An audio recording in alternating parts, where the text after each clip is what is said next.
Sanibona, ngaphambi singene kwividiyo namuhla, ngithi angithathe lethuba ngibonge i-support nothando enikhombise lona lingaphezu kokucabanga kwethu. Siyacela niqhubeke nisiphote njalo ngokubuka amavidiyo ethu, ungakhohlwa ukukhomenta, ushare, ulike.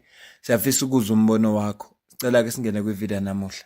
Inyangeni ezedlule kwaye kwakhulunywa udaba lwabantu abathathwa la basiwe eRussia ngenhloso yokuthiwa bazotrainwa. Lavela nje lolu daba kancane sisilokukhulunywa kodwa engekho okhuluma into eqondile ngalo.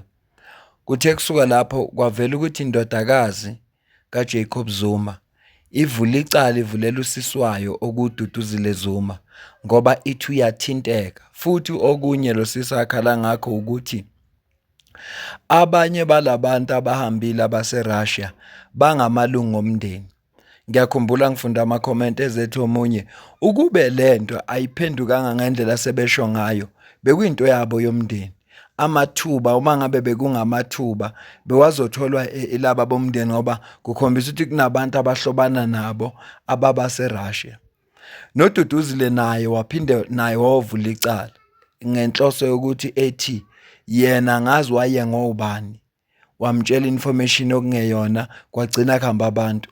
Lolu daba lelama-Hawks ayiseyalithatha wona ukuthi wona sezolisingatha lolu daba, iwona azo-investigator aqhubeke nayo size sifike la sithola khona ukuthi kahle kahle okwenzekalayo ikuphi.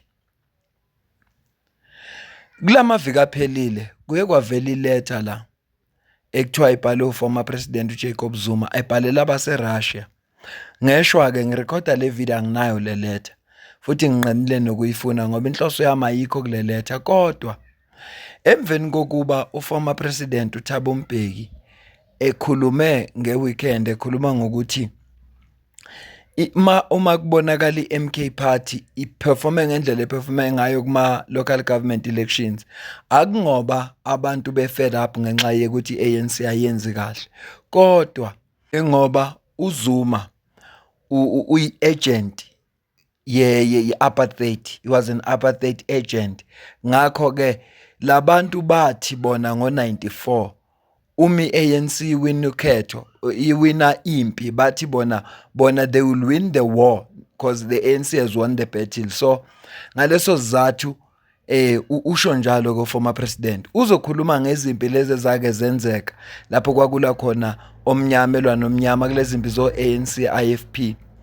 Uthi enkulumeni yakhe lezo zimpi lezo umuntu owayehamba phambili lapho kwakuyilo manje osephethe i-MKP. Uze wathi kunama-hostela, lama-hostela lawa kwakungama-hostela we-IFP okuyiwona ayelwa nalabantu ekuthiwa be-ANC. So kodwa namhlanje aseguqukile lawo ma-hostela, asekungama-hostela i-MKP ngoba umuntu owa-ownayo uyedwa lo wayewa-owna ngalesa sikhathi. Iletha imibuzo eminingi le nto le ngoba uyazibuza ukuthi engani bekukhona umntwana kaphinda angene kuyena ophethe i-IFP ngaleyo mihla leyo uJacob Zuma naye khona, kodwa-ke ngeke size sazi inkulumo leyo ka-former president uThabo Mbeki. Kodwa nje iyadida lento ngoba ey'nyangeni ezedlule amalungu e-MKP adubuleka, angazi kiphi ihostela. Manje uyazibuza ukuthi uma ngabe ihostela ownwa uZuma bese adubuleka kanjani amalungu e-MK party. Kodwa-ke angeke size sikhulume ngalo nto leyo. I-Biz News emveni kokuba ekhulumile uformer president kwaphinde kwanale letha engikhuluma ngayo le kuthiwa ibhalwe uformer president uJacob Zuma wayibhalela eRussia, iye yaxhumana noJabulani Khumalo. uJabulani Khumalo kuyilo okuyena owaregister i-MK party. Mayixhumana naye ngenhloso yokuthi bambuza ukuthi iluphi ulwazi analo mayelana nalokho. Ukhumalo kukhipha information eshaqisayo. Ngaphambi ngikhulume ngayo ngicela uzwe la. Get a copy this weekend, and because this is what the people have been saying, and the people that are in Russia were saying that he came to meet them. Then after that letter came followed. Because according to that letter, those 18 men were sent to Russia with the express purpose for them to receive advanced military training so that they could return as capable leaders to return to Africa. That how do you interpret that? As I said before, my understanding and my view is that Zuma is trying to build his own military wing within the country. I think he's got some sinister thinking of what he wants to do. Maybe it's a coup or something else, but I'm afraid the state needs to look at him more careful. Because what he has done for me is a wrong thing, and the government should not promote it. And he should answer for what he has done, because that letter shows that he knows very well why those men went there. And if he's trying to make his own army in the country, then the government must take actions. What are they afraid of? They must act on it. Because what were they told? That they were going for bodyguard training. Yes, that's a lie that they were told when they left, but only to find that they were not going there for training to become these bodyguards. Instead, they went there to fight. They became mercenaries, which is has their own policy in the government, and which Zuma has, when he was a president, he took an oath to say that he will abide with these rules and laws of the country. But he's the first one to break it now. But the government is silent on it and is not doing anything. They must punish him so that everyone will see and understand that if you do something wrong in South Africa, you will be punished. Zuma needs to be punished for what he's doing. If you read the letter carefully, he was trying to suppress that from coming out, and he was urging the Russians to immediately take action so that there would not be an international scandal. He's very good on that. Yeah, that's his style of doing things. He makes wrong and then he becomes a victim and he wants people to sympathize with him.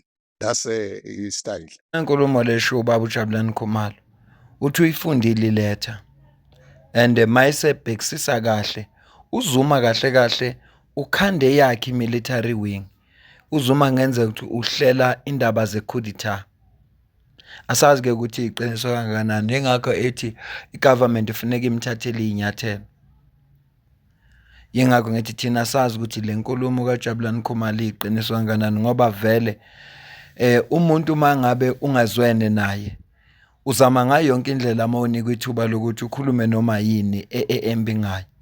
Kodwa uthi uZuma umkhuba wakhe lokuthi enze into eyiphutha bese efuna ukuvela kubantu njengomuntu osukelwayo, afuna ukuvela kubantu njengomuntu ofuna ukuzwelwa noma ohlukumezekayo. Uthi ngakho ibhale kanje le letter. Siyazi ke ukuthi ekugcineni umuntu okhonjwayo la nokuthiwa uyena ophambili lolu daba ududuzini.